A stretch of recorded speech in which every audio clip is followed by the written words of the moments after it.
Assalamualaikum warahmatullahi wabarakatuh. Selamat pagi, salam sejahtera untuk kita semua. Semoga sahabat ASP TV dimanapun berada selalu dalam keadaan sehat, bahagia, sukses, dan tentunya selalu ada dalam lindungan Allah Subhanahu wa Ta'ala. Amin. Ya baik, nama saya Muhammad Yusuf. Saya pengacara dan konsultan hukum pada kantor hukum Acep Saifuddin & Partner Law Firm. Ya, dalam video kali ini saya akan berbagi pengalaman, berbagi pengetahuan kepada sahabat-sahabat semuanya, terutama pada adik-adik mahasiswa yang saat ini sedang mencari tahu bagaimana proses atau alur penyelesaian perkara dalam sistem peradilan pidana. Kami berharap dengan video ini bisa membantu mencerahkan bukan saja untuk orang-orang yang berlatar belakang hukum, tetapi untuk semua orang pada umumnya. Baik ya, untuk selanjutnya tonton video berikut ini, tapi jangan lupa sebelum melanjutkan atau menonton, tekan tombol like, subscribe, dan komen, karena itu semua gratis. Oke?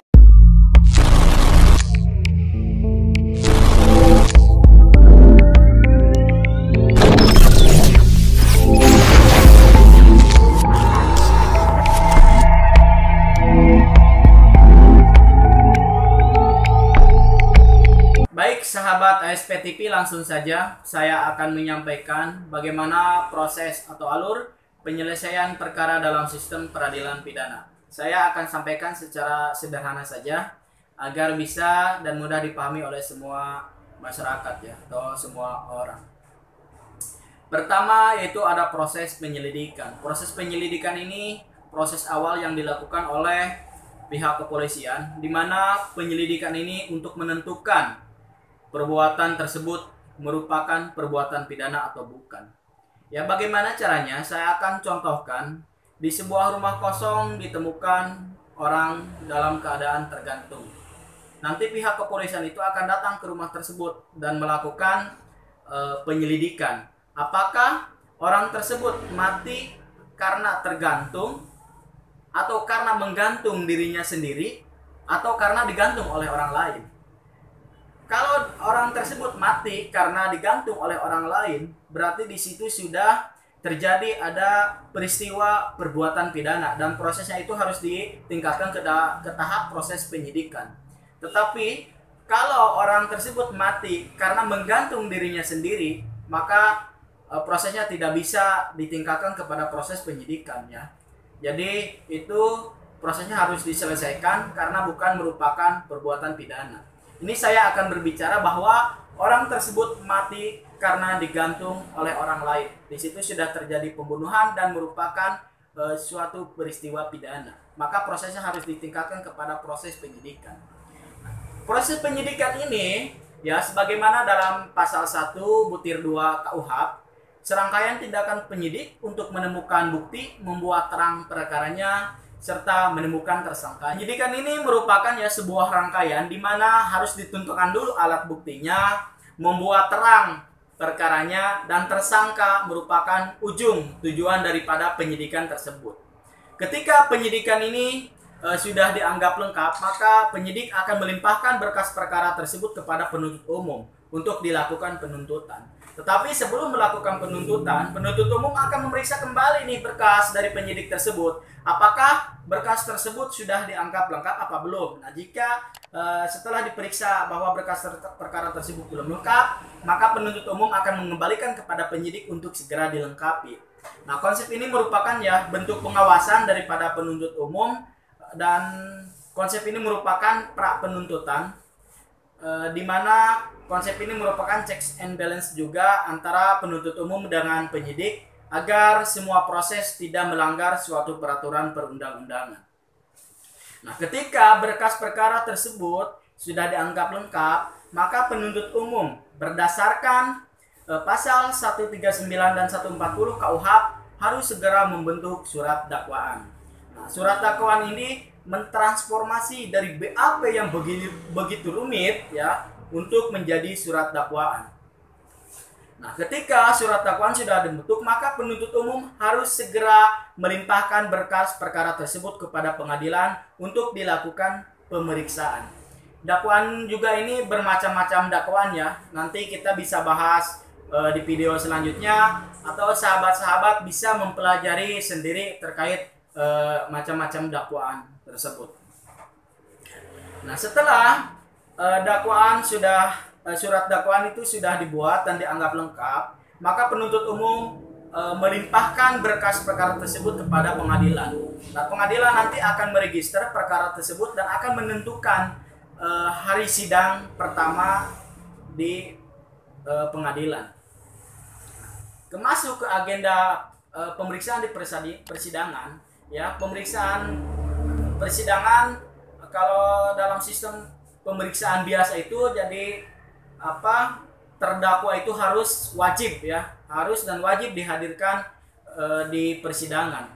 Kemudian agenda yang paling penting pada proses persidangan pertama itu adalah pembacaan surat dakwaan daripada penuntut umum. Nah, nanti setelah dibacakan oleh penuntut umum, majelis hakim akan memberikan kesempatan kepada terdakwa apakah terdakwa memahami atau tidak dengan isi surat dakwaan tadi, dan apakah terdakwa atau melalui penasihat hukumnya akan mengajukan keberatan terhadap dakwaan tadi apa tidak. Nah, keberatan di sini belum berbicara kita kepada pokok perkara, tapi di sini kita berbicara terkait masalah prosedural atau hanya formalnya saja ya. Apakah dakwaan itu sudah tepat, kompetensi relatifnya itu apakah sudah tepat apa belum, itu bisa disampaikan lewat keberatan tadi. Nah, di sini saya akan berbicara bahwa terdakwa atau penasihat hukumnya keberatan terhadap dakwaan jaksa penuntut umum, maka majelis hakim memberikan kesempatan kepada terdakwa dan penasihat hukumnya untuk menyampaikan keberatan tersebut. Lalu setelah dibacakan keberatannya, maka penuntut umum juga diberikan kesempatan oleh majelis hakim untuk menyampaikan tanggapannya terkait dakwaan tersebut.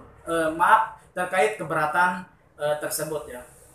Nah, setelah keberatan disampaikan, tanggapan dari penuntut umum juga sudah disampaikan, maka ada putusan sela. Putusan sela ini menjawab majelis hakim yang menjawab dari keberatan yang disampaikan oleh penasihat hukum atau terdakwanya. Jika dalam putusan sela ini keberatan dari terdakwa atau penasihat hukumnya diterima, maka prosesnya akan berhenti di situ ya, atau akan berhenti di situ dan ada proses hukum lainnya. Nanti kita akan bahas dalam video berikutnya, atau teman-teman juga bisa pelajari lah untuk selanjutnya ya, karena ada upaya-upaya hukum lain yang bisa ditempuh. Tapi di sini saya akan berbicara bahwa eksepsi atau keberatan dari terdakwa atau penasihat hukumnya itu ditolak, maka persidangan harus dilanjutkan. Nah, pemeriksaan selanjutnya itu adalah pemeriksaan pembuktian. Ini yang poin penting ya. Sebagaimana dalam pasal 184 KUHP itu, kalau pembuktian yang satu keterangan saksi, keterangan ahli, petunjuk, surat, dan keterangan terdakwa. Tapi saat ini sudah diperluas juga terkait masalah pembuktian ya, dalam Undang-Undang ITE bahwa bukti elektronik itu bisa pula dihadirkan di persidangan.